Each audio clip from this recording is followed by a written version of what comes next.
feeling high.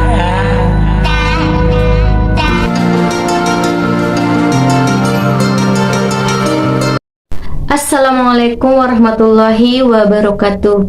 Pada video kali ini kita membahas mengenai materi PPKN kelas 8 semester 1 bab 2 bagian D tentang melaksanakan dan mempertahankan Undang-Undang Dasar 1945. Konstitusi memiliki dua sifat, ada yang bisa diubah dan ada yang tidak bisa diubah. Undang-Undang Dasar 1945 adalah konstitusi yang bisa diubah. Hal ini dapat kita lihat dalam pasal 37 ayat 1 sampai ayat 4. Yang pertama, usul perubahan pasal-pasal Undang-Undang Dasar dapat diagendakan dalam sidang MPR apabila diajukan oleh sekurang-kurangnya sepertiga dari jumlah anggota MPR. Yang kedua, setiap usul perubahan pasal-pasal Undang-Undang Dasar diajukan secara tertulis dan ditunjukkan dengan jelas bagian yang diusulkan untuk diubah beserta alasannya. Yang ketiga, untuk mengubah pasal-pasal Undang-Undang Dasar, sidang MPR dihadiri oleh sekurang-kurangnya 2/3 dari jumlah anggota MPR. Yang keempat, putusan mengubah pasal-pasal Undang-Undang Dasar dilakukan dengan persetujuan sekurang-kurangnya 50% tambah satu anggota dari seluruh anggota MPR. Jadi gambarannya seperti ini. Jumlah MPR RI yang dilantik untuk periode 2019 sampai 2024 kemarin berjumlah 711 yang terdiri dari 575 anggota DPR dan 136 anggota DPD.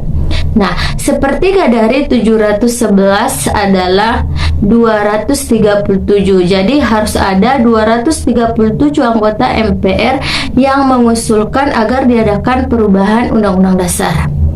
Kemudian 2/3 dari 711 adalah 474.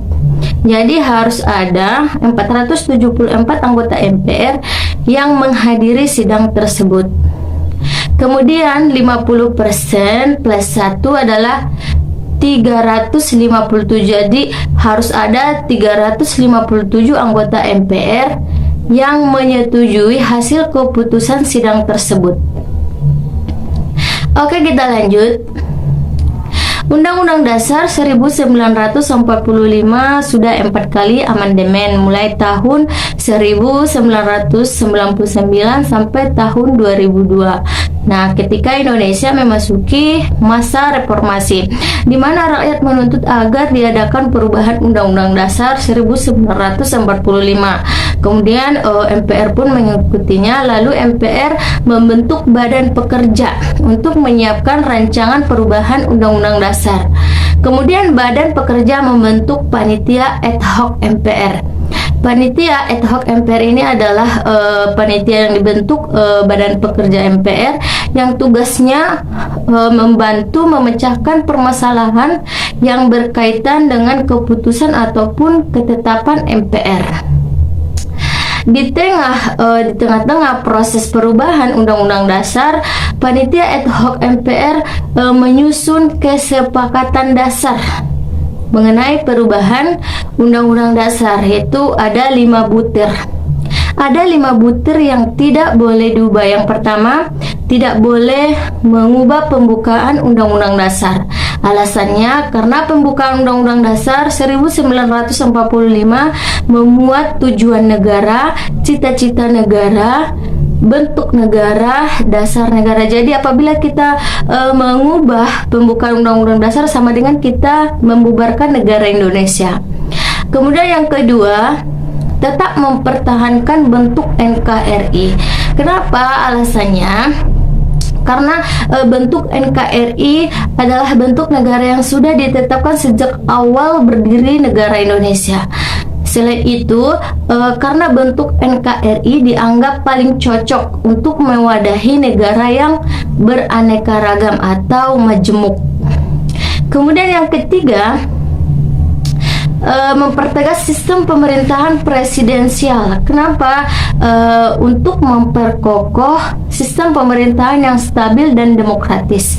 Kemudian yang keempat yaitu penjelasan Undang-Undang Dasar 1945 yang memuat hal normatif akan dimasukkan ke dalam pasal-pasal. Kenapa kita menghapus penjelasan Undang-Undang Dasar?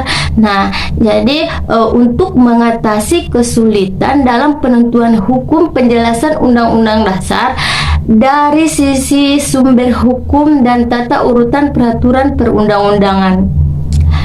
Selain itu, penjelasan Undang-Undang Dasar 1945 bukanlah produk BPUPKI atau PPKI.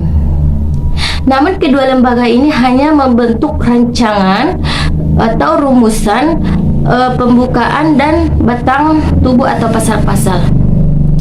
Kemudian tadi hal normatif yang ada di penjelasan itu kita masukkan ke dalam pasal-pasal. Contoh rumusan penjelasan Undang-Undang Dasar 1945 yang berbunyi Indonesia adalah negara yang berdasarkan atas hukum. Nah, atau Restat. Nah, kini sekarang ia termuat di dalam pasal 1 bab 1 ayat 3 yang berbunyi negara Indonesia adalah negara hukum. Kemudian yang kelima, mengubah Undang-Undang Dasar 1945 dengan cara adendum. Maksudnya adalah mengubah Undang-Undang Dasar 1945 baik menambahi ataupun menguranginya, tetapi kita tetap mempertahankan naskah aslinya. Jadi hasil amandemen akan kita lekatkan kepada naskah asli. Ada naskah amandemen dan ada naskah aslinya, seperti itu. Kemudian melaksanakan dan mempertahankan Undang-Undang Dasar 1945 dapat kita lakukan baik di lingkungan sekolah, keluarga, dan juga masyarakat. Contohnya mudah ya, kalau di lingkungan sekolah, contohnya kita belajar dengan giat, sungguh-sungguh agar tercapai tujuan negara, yaitu mencerdaskan kehidupan bangsa. Contoh lainnya lagi, kita mematuhi peraturan sekolah. Kemudian kita bersifat jujur, sopan kepada guru, kepada seluruh warga sekolah agar tercipta kedamaian. Kemudian contoh di keluarga, kita saling menghormati, menyayangi sesama anggota keluarga. Kita menghormati kedua orang tua, gitu. Kemudian kalau di lingkungan masyarakat, kita memberi bantuan kepada yang tertimpa musibah, baik itu tetangga ataupun orang lain. Nah, itu baik bantuan pakaian, tenaga, uang, dan sebagainya. Kemudian contoh lainnya di masyarakat itu kita memberikan pengetahuan keterampilan bagi masyarakat yang membutuhkan, seperti itu. Oke, sampai di sini pembahasan kita. Assalamualaikum warahmatullahi wabarakatuh.